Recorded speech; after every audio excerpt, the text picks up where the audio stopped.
राधे कृष्ण आप सभी को। कार्तिक मास महात्म्य अध्याय 3। ब्रह्मा जी कहते हैं, हे नारद, अब तुम्हें कार्तिक मास के मनुष्य के लिए पालनीय नियम के बारे में बताता हूँ। ध्यान पूर्वक सुनो। व्रती मनुष्य को शहद, कांजी, दाल, तेल, कच्चा भोजन, दूसरे का अन्न तथा किसी प्रकार का तामसी भोजन तथा बुरे नामों वाली वस्तुओं का भोजन नहीं करना चाहिए। रविवार को आंवला ना खाएं। देव, वेद, गऊ और ब्राह्मण की निंदा ना करें। मांस आदि का सेवन ना करें। अब सब प्रकार के मांस बताता हूँ। मिट्टी में उत्पन्न हुए नमक, मसूर, बासी भोजन, तांबे के पात्र में डाला हुआ दूध, केवल अपने ही लिए पकाया हुआ भोजन, यह सब मांस के बराबर होते हैं। लहसुन, प्याज, पृथ्वी का फूल, गोभी आदि, मूली, गाजर, जंगली घिया, बैंगन, पेठा, दोबारा पकाया हुआ भोजन आदि नहीं खाना चाहिए।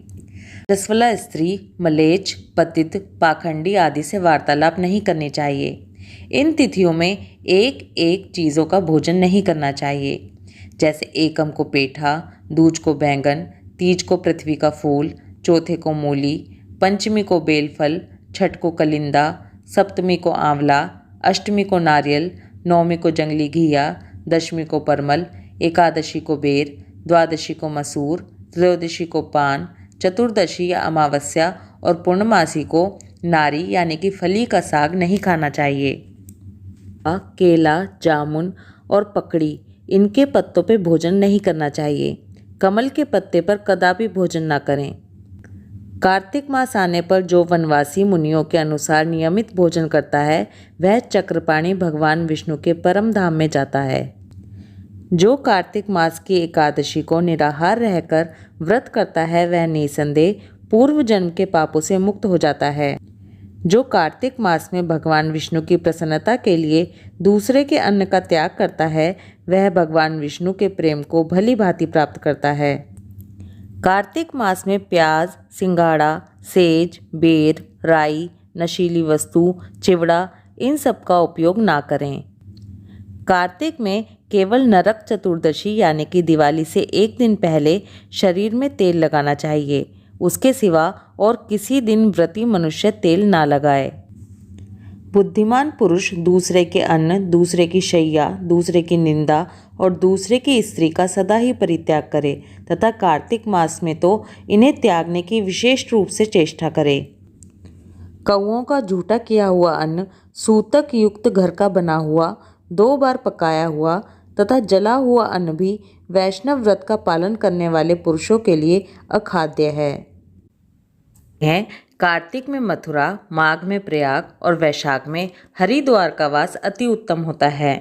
जब सूर्य तुला, मकर और मेष राशि का हो, उसमें किए गए व्रत, नियम और पूजा बहुत अधिक फल देने वाले होते हैं।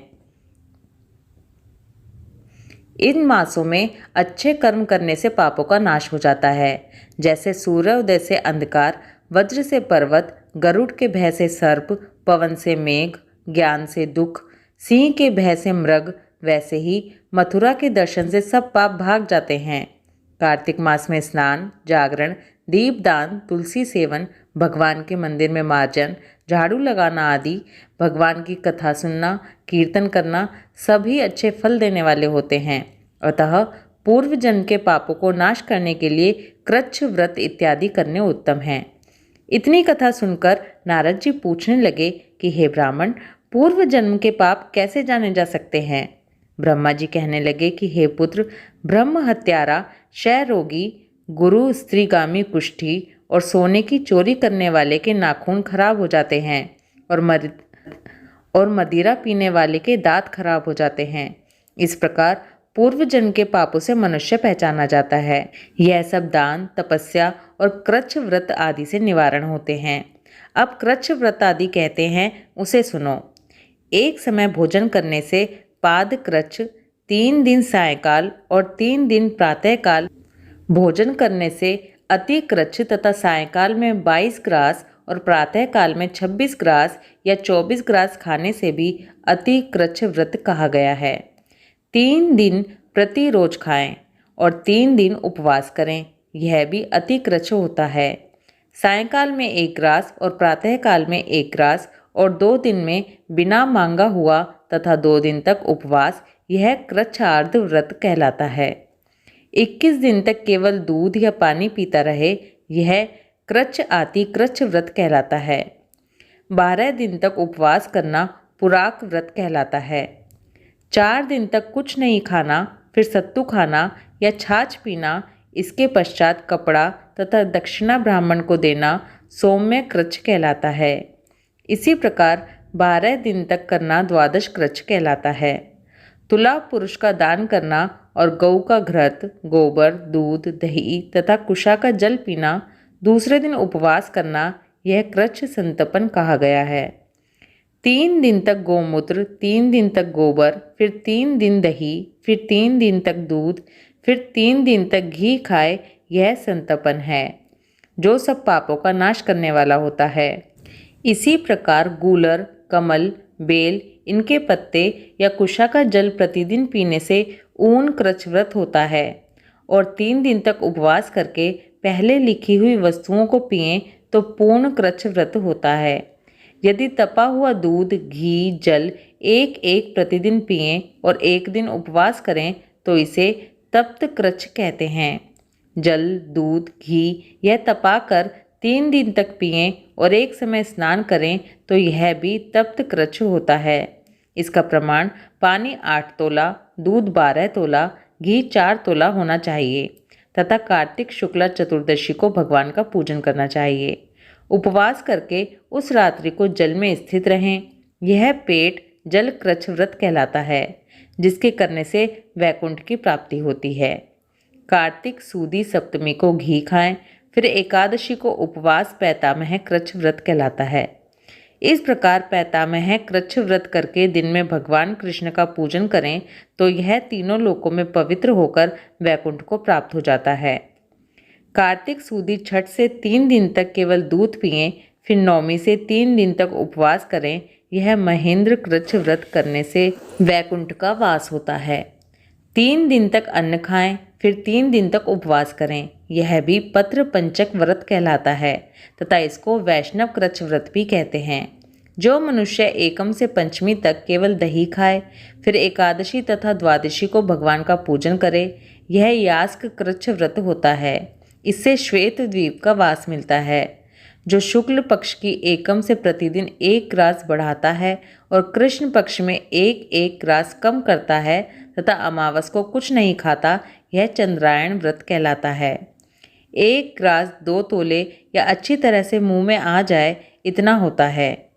कृष्ण पक्ष की आदि को और 14 को 5 ग्रास भोजन करके किसी प्रकार एक पक्ष में 240 ग्रास पूरे करता है, यह भी चंद्रायण व्रत कहलाता है। जो गऊ के चारों स्तनों का दूध पीता है, फिर 7 दिनों तक 2 स्तनों का और फिर 6 दिनों तक 1 स्तन का दूध पीता है और फिर 3 दिनों तक केवल वायु भक्षण, यह सोमपान नाम वाला व्रत सब पापों का नाश करने वाला होता है। गेहूं तथा चावल की कांजी, दही, दूध, घी, पानी और पंचगव्य, यह सब चीज़ें नियम पूर्वक कार्तिक के मास में खाने से साप्ता शक कृच्छ व्रत होता है। इसको करने वाला मनुष्य विष्णु लोक को प्राप्त हो जाता है। बेल, पलाश, गूलर का काढ़ा और गर्म दूध पीकर एकादशी व्रत करने वाला द्वादशी को पारण करे तो वैकुंठ का वासी होता है। जो आदमी कार्तिक सूदी सप्तमी, अष्टमी, नौमी और दशमी को जल कमल को खाए, फिर एकादशी को उपवास करे तो इस लक्ष्मी व्रत को करने से मनुष्य लक्ष्मी का पात्र होता है। इसको करने वाला भगवान के वैकुंठ लोक को प्राप्त होता है। प्रातः काल में 4 और सायंकाल में इसको खाने से शिशु चंद्रायण व्रत कहलाता है। कार्तिक सूदी 14 को विधि पूर्वक ब्रह्म क्रूच व्रत तथा गौरी का पूजन करना चाहिए। इसकी विधि कहते हैं, ध्यान पूर्वक सुनो। गौमूत्र, गोबर, गोघृत और कुशा का जल लेकर यह सब मिलाकर पंचगव्य या ब्रह्म क्रूच होता है तथा लाल रंग की गऊ का मूत्र, श्वेत गऊ का दूध, नीली गऊ का दही, काली गऊ का घी, यदि यह ना मिल सके तो दूसरी तरह का भी पंचगव्य हो सकता है। इसका प्रमाण यह है, गौमूत्र 8 माशे, गोबर 19 माशे, दूध 12 माशे, दही 10 माशे, घी 8 माशे तथा कुशा का जल 4 माशे। गौमूत्र गायत्री मंत्र पढ़कर लेना चाहिए। गंध द्वारा यह मंत्र पढ़कर गोबर, पै पार्थिव्य पढ़कर दूध, दधि क्रावणों मंत्र पढ़कर दही, तेजोमसी मंत्र पढ़कर घी, दवस्येति मंत्र पढ़कर कुशा का जल लेना चाहिए। इसको कुशा के पत्रों में रखकर विधिवत हवन करना और वेद के इन मंत्रों से आहुति देकर हवन करना चाहिए। ईरावती इंद विष्णुर्वी च कर्मे शर्वती मनस्तोक शवती, इन मंत्रों से आहुति देकर बचा हुआ घी पी जाएं। घी पलाश के पत्र, स्वर्ण पात्र या चांदी के पात्र में पीना चाहिए। एक दिन तथा रात्रि उपवास करें, साथ ही भगवान का स्मरण करें। यदि स्त्री व्रत करे तो अपने पति की आयु कामना के अर्थ भगवान की प्रार्थना करें। दिन भर भोजन नहीं करना चाहिए। आंवला या तुलसी का पूजन करना चाहिए। व्रत समाप्ति के निमित्त ब्राह्मण को गौदान करनी चाहिए। इस प्रकार इन कृच आदि व्रत के करने वाले भगवान को अति प्रिय होते हैं और वे परम पद को प्राप्त होते हैं। कार्तिक मास महात्म्य अध्याय 3 समाप्त। ओम नमो भगवते वासुदेवाय। राधे कृष्णा।